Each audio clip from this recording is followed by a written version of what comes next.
First of all, I want to just thank you all for the privilege to be here. I have to tell you, I'm both challenged and excited. My excitement is I get a chance to give something back. My challenge is the shortest seminar I usually do is 50 hours. And I'm not exaggerating. I do weekends, and what I do more than that, obviously, coach people, but I'm into immersion, because how'd you learn language? You didn't learn it by just learning principles. You got in it and you did it so often that it became real. And my stuff isn't pre-programmed. You know, something happens in the room, I ask a question, and I play off what's going there. In 17 minutes, that's not gonna happen. I know we're gonna put the principles across, and I'm beyond respectful to the format, and I've gotten great value from it, although Lisa Randall, I felt very tough for how to explain Einstein's theories in 18 minutes. To make sure that you're served, though, because I really came here to serve, is I put some tapes in your box, but I want you to know that if you want to use net time, I call it no extra time, to learn some of these things and use them at a deeper level. If you call my office and you're from TED, you're on the list, you can get any product I have, there's no charge for it. And if you ever want to come to a seminar, I'd love to have you as my guest as well for something in more depth. So my gift to you, please. Thank you. Thank you. So, the race begins. I've probably put a lot in here because I really want to try and serve you, and I hope it doesn't just sound like philosophy since we can't do the interaction at the same level, although I hope you'll participate with me a bit. The bottom line of why I'm here is that I'm really in a position, I'm not here to motivate you, obviously, you don't need that. And a lot of times that's what people think I do, and it's the furthest thing from it. What happens though is people say to me, well, I don't need any motivation. And I say, well, that's interesting, that's not what I do. I'm the why guy. I don't know why you do what you do. What is your motive for action? What is it that drives you in your life today, not 10 years ago, or are you running the same pattern? Because I believe that the invisible force of internal drive activated is the most important thing in the world. I'm here because I believe emotion is the force of life. All of us here have great minds. You know, most of us here have great minds, right? I don't know if I'm in the category, but we all know how to think. And with our minds, we can rationalize anything, we can make anything happen. We can, I agree with what was described a few days ago about this idea that people work in their self-interest, but we all know that you don't work in your self-interest all the time. Because when emotion comes into it, the wiring changes in the way it functions. And so it's wonderful for us to think intellectually about how the life of the world is, and especially those who are very smart. We can play this game in our head, but I really want to know what's driving you. And what I'd like to maybe invite you to do by the end of this talk is explore where you are today for two reasons. One, so that you can contribute more. And two, so that hopefully we can not just understand other people more, but maybe appreciate them more and create the kinds of connections that can stop some of the challenges that we face in our society today. They're only going to get magnified by the very technology that's connecting us, because it's making us intersect. And that intersection doesn't always create the view of everybody now understands everybody and everybody appreciates everybody. So I've had an obsession basically for 30 years. And that obsession has been what makes the difference in the quality of people's lives. What makes a difference in their performance, because that's what I got hired to do. I got to produce the result now. That's what I've done for 30 years. I get the phone call when the athlete is burning down on national television and they were ahead by 5 strokes and now they can't get back on the course. And I got to do something right now to get the result or nothing matters. I get the phone call when the child is going to commit suicide and I got to do something right now. And in 29 years, I'm very grateful to tell you I've never lost one in 29 years. It doesn't mean I won't someday, but I haven't done it. And the reason is an understanding of these human needs that I want to talk to you about. So when I get those calls about performance, that's one thing, like how do you make a change? But also I'm looking to see what is it that's shaping that person's ability to contribute, to do something beyond themselves. So maybe the real question is, I look at life and say there's 2 master lessons. One is there's the science of achievement, which almost everyone in this room has mastered to an amazing extent. That's how do you take the invisible and make it visible, right? How do you take what you dream about and make it happen? Whether it be your business, your contribution to society, money, whatever it is for you, your body, your family.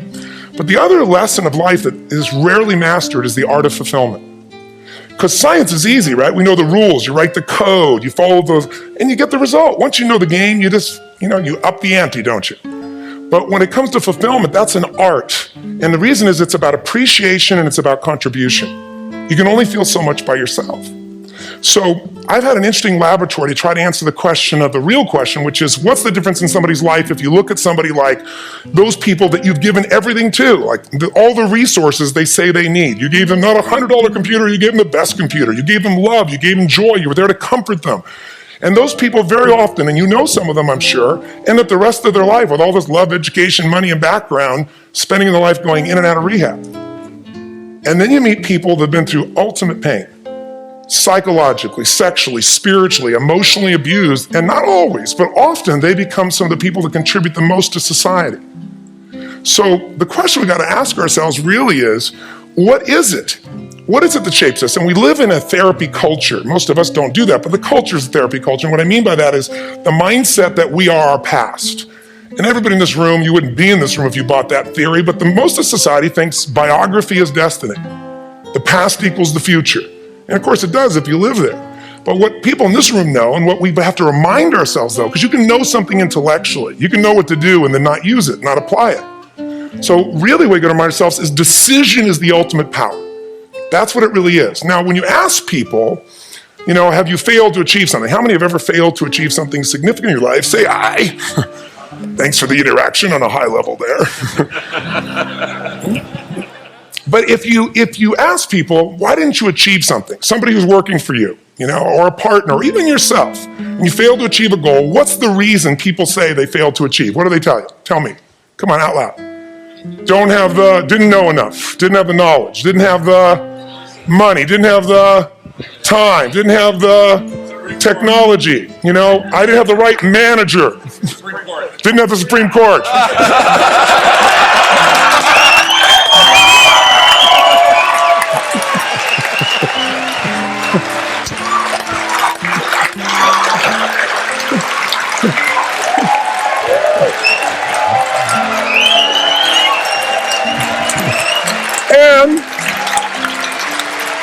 And what do all those, including the Supreme Court, have in common? They are a claim to you missing resources. And they may be accurate. You may not have the money. You may not have the Supreme Court. But that is not the defining factor.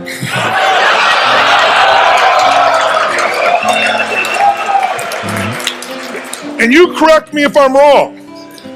The defining factor is never resources, it's resourcefulness. And what I mean specifically, rather than just some phrase, is if you have emotion, human emotion, something that I experienced from you day before yesterday at a level that is as profound as I've ever experienced, and if you communicated with that emotion, I believe you would have won.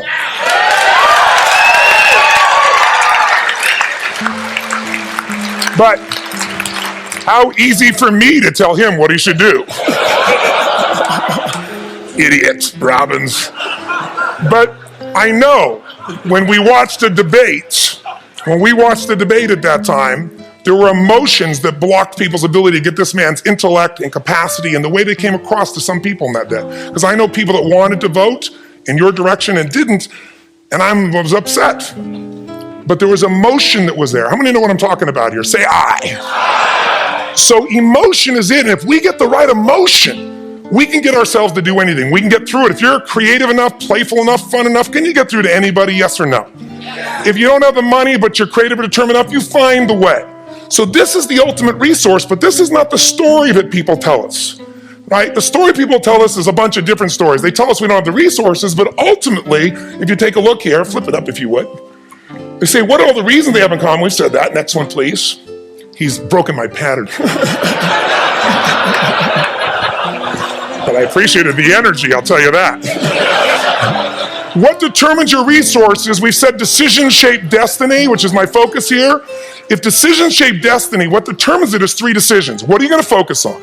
Right now, you have to decide what you're going to focus on. In this second, consciously or unconsciously, the minute you decide to focus on something, you got to give it a meaning. And whatever that meaning is, produces emotion. Is this the end or the beginning? Is God punishing me or rewarding me, or is this the roll of the dice? And emotion then creates what we're going to do, or the action. So think about your own life, the decisions that have shaped your destiny. And that sounds really heavy, but in the last 5 or 10 years, 15 years, haven't there been some decisions you've made that if you made a different decision, your life would be completely different?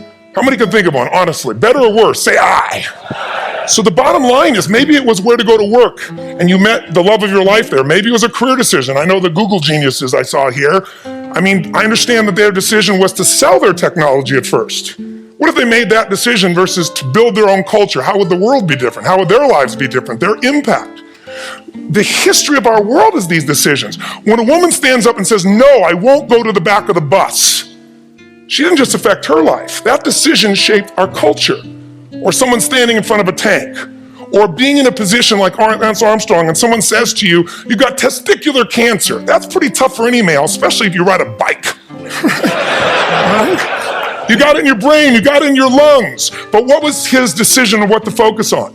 Different than most people. What did it mean? It wasn't the end, it was the beginning. What am I gonna do? He goes off and wins 7 championships he never won once before the cancer because he got emotional fitness, psychological strength. That's the difference in human beings that I've seen of the 3 million I've been around. Because that's about my lab. I've had 3 million people from 80 different countries that I've had a chance to interact with over the last 29 years. And after a while, patterns become obvious. You see that South America and Africa maybe connect in a certain way, right? Other people say, oh, that sounds ridiculous. It's simple. So what shaped Lance? What shapes you? 2 invisible forces, very quickly. 1, state. We all have had times. Have you had a time you did something and after you did it, you thought to yourself, I can't believe I said that. I can't believe I did that. That was so stupid. Who's been there? Say aye. Have you ever done something after you do it, you go, that was me. Right? It wasn't your ability, it was your state. I should be able to change that quickly, but what I want to finish with quickly here is your model of the world is what shapes you long term. Your model of the world is the filter. That's what's shaping us. That's what makes people make decisions. We want to influence somebody, we got to know what already influences them. And it's made up of 3 parts, I believe. First, what's your target? What are you after? Which I believe it's not your desires. You can get your desires to goals. How many of you got a goal, desire, and thought, is this all there is? How many been there? Say aye. So it's needs we have. I believe there are 6 human needs. Second, once you know what the target that's driving you is, and you uncover it for the truth, you don't form it, you uncover it. Then you find out what's your map. What's the belief systems that are telling you how to get those needs? Some people think the way to get those needs is destroy the world. Some people is to build something, create something, love someone. And then there's the fuel you pick. So very quickly, 6 needs. Let me tell you what they are. First one, certainty. Now these are not goals or desires. These are universal. Everyone needs certainty that they can avoid pain and at least be comfortable. Now how do you get it? Control everybody, develop a skill, give up, smoke a cigarette. And if you got totally certain, ironically, even though we all need that, like you're not certain about your health or your children or money, you don't think about much more. You're not sure the ceiling's gonna hold up, you're gonna listen to any speaker. But while we go for certainty differently, if we get total certainty, we get what? What do you feel if you're certain? You know what's gonna happen, when it's gonna happen, how it's gonna happen, what would you feel? Bored out of your mind. So God, in her infinite wisdom, gave us a second human need, which is uncertainty. We need variety. We need surprise. How many of you here love surprises? Say aye. You like the surprises you want. The ones you don't want, you call problems, but you need them. So variety is important. Have you ever rented a video or a film that you've already seen? Who's done this? Why are you doing it? You're certain it's good because you read it before, saw it before, but you're hoping it's been long enough you've forgotten enough there's variety. Third human need, critical, significance.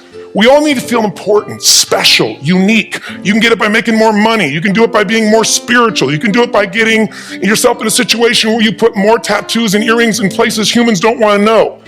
Whatever it takes. The fastest way to do this, if you have no background, no culture, and no belief in resources or resourcefulness, is violence. If I put a gun to your head and I live in the hood, instantly I'm significant. 0 to 10, how high? 10. How certain am I you're going to respond to me? 10.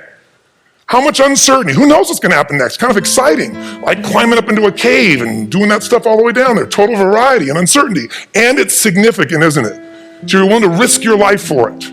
So that's why violence has always been around and will be around unless we have a consciousness change as a species. Now you can get significance a million ways, but to be significant, you got to be unique and different.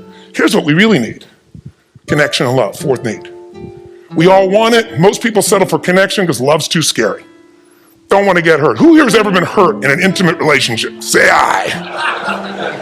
And you're going to get hurt again. Aren't you glad you came to this positive visit? But here's what's true. We need it. We can do it through intimacy, through friendship, through prayer, through walking in nature. If nothing else works for you, get a dog. Don't get a cat, get a dog. Because if you leave for 2 minutes, it's like you've been gone for 6 months when you show back up again 5 minutes later, right? Now, these first 4 needs, every human finds a way to meet. Even if you lie to yourself, even if you have split personalities. But the last 2 needs, the first 4 needs are called the needs of the personality, is what I call it. The last 2 are the needs of the spirit. And this is where fulfillment comes. You won't get fulfillment from the first four. You'll figure a way, smoke, drink, do whatever, meet the first four. But the last two, number 5, you must grow. We all know the answer here. If you don't grow, you what? If a relationship's not growing, if a business is not growing, if you're not growing, it doesn't matter how much money you have, how many friends you have, how many people love you, you feel like hell. And the reason we grow, I believe, is so we have something to give of value. Because the 6th need is to contribute beyond ourselves. Because we all know, corny as it sounds, the secret to living is giving. We all know life's not about me, it's about we. This culture knows that. This room knows that. And it's exciting. When you see Nicholas up here talking about his $100 computer, the most passionate, exciting thing is here's a genius, but he's got a calling now. You can feel the difference in him, and it's beautiful. And that calling can touch other people. In my own life, my life was touched because when I was 11 years old, Thanksgiving, no money, no food, and we're not gonna starve, but my father was totally messed up. My mom was letting him know how bad he messed up. And somebody came to the door and delivered food. My father made 3 decisions. I know what they were briefly. His focus was, this is charity. What does it mean? I'm worthless. What I gotta do? Leave my family, which he did. The time, one of the most painful experiences of life. My 3 decisions gave me a different path. I said, focus on, there's food, what a concept. You know? Second, but this is what changed my life. This is what shaped me as a human being. Somebody's gift, I don't even know who it is. They're not asking for it, this is giving our family food, looking out for us. It made me believe this. What does it mean? That strangers care. And what that made me decide is if strangers care about me and my family, I care about them. What am I gonna do? I'm gonna do something to make a difference. So when I was 17, I went out one day on Thanksgiving, it was my target for years, have enough money to feed 2 families. Most fun thing I ever did in my life, most moving. Then next year I did 4, and I didn't tell anybody what I was doing. Next year, 8. I wasn't doing it for brownie points, but after 8, I thought I could use some help. So sure enough, I went out, and what did I do? I got my friends involved, and I grew companies, and then I got 11 companies, and I built a foundation. Now, 18 years later, I'm proud to tell you, last year we fed 2 million people in 35 countries through our foundation, all during the holidays, Thanksgiving, Christmas, in all the different countries around the world. It's been fantastic. Thank you. So I don't tell you that to brag, I tell you because I'm proud of human beings because they get excited to contribute once they've had the chance to experience it and not talk about it. So finally, I'm about out of time, the target that shapes you, here's what's different about people. We have the same needs, but are you a certainty freak? Is that what you value most, or uncertainty? This man here couldn't be a certainty freak if he climbed through those caves. Are you driven by significance or love? We all need all 6, but whatever your lead system is tilts you in a different direction. And as you move in a direction, you have a destination or destiny. The second piece is the map. Think of that as the operating system tells you how to get there. And some people's map is, I'm gonna save lives even if I die for other people, and they're a fireman. Somebody else says, I'm gonna kill people to do it. They're trying to meet the same needs of significance, right? They wanna honor God or honor their family, but they have a different map. And there are 7 different beliefs. I can't go through them because I'm done. The last piece is emotion. I say one of the parts of the map is like time. Some people's idea of a long time is 100 years. Somebody else says is 3 seconds, which is what I have. And the last one I've already mentioned that felt you. If you got a target and you got a map, and let's say, I can't use Google because I love maps and they haven't made it good for Macs yet. So if you use MapQuest, how many have made this fatal mistake of using MapQuest at some time? You use this thing and you don't get there. Well, imagine if your beliefs guarantee you can never get to where you want to go. The last thing is emotion. Now here's what I'll tell you about emotion. There are 6,000 emotions that we all have words for in the English language, which is just a linguistic representation, right? It changes by language. But if your dominant emotions, if I have more time, I have 20,000 people or 1,000, and I have them write down all the emotions that they experience in an average week. And I give them as long as they need. And on one side, they write empowering emotions, the other is disempowering. Guess how many emotions people experience? Less than 12. And half of those make them feel like so they got 5 or 6 good frickin' feelings, right? It's like they feel happy, excited, frustrated, overwhelmed, depressed. How many of you know somebody who no matter what happens finds a way to get pissed off? How many know somebody like this? Or no matter what happens, they find a way to be happy or excited. How many know somebody like this? Come on. When 911 happened, and I'll finish with this, I was in Hawaii. I was with 2,000 people from 45 countries. We were translating 4 languages simultaneously for a program that I was conducting for a week. The night before was called Emotional Mastery. I got up, had no plan for this, and I said, we had all this fireworks, I do crazy fun stuff. And then at the end I stopped, and I had this plan I was gonna say, but I never do what I'm gonna say. And all of a sudden I said, when do people really start to live? When they face death. And then I went through this whole thing about if you were going to get off this island, if 9 days from now you were going to die, who would you call? What would you say? What would you do? One woman, well, that night is when 9/11 happened. One woman had come to the seminar, and when she came there, her previous boyfriend had been kidnapped and murdered. Her friend, or her new boyfriend, wanted to marry her, and she said no. He said, if you leave and go to that Hawaii thing, it's over with us. She said it's over. When I finished that night, she called him and left a message, true story, at the top of the World Trade Center where he worked, saying, honey, I love you. I just want you to know, I want to marry you. It was stupid of me. She was asleep, because it was 3 a.m. for us, when he called her back from the top and said, honey, I can't tell you what this means. He said, I don't know how to tell you this, but you give me the greatest gift, because I'm going to die. And she played the recording for us in the room. She was on Larry King later. And he said, you're probably wondering how on earth this could happen to you twice. And he said, all I can say to you is, this must be God's message to you, honey. From now on, every day, give your all, love your all. Don't let anything ever stop you. She finishes, and a man stands up and he says, I'm from Pakistan, I'm a Muslim. I'd love to hold your hand and say I'm sorry, but frankly, this is retribution. I can't tell you the rest because I'm out of time.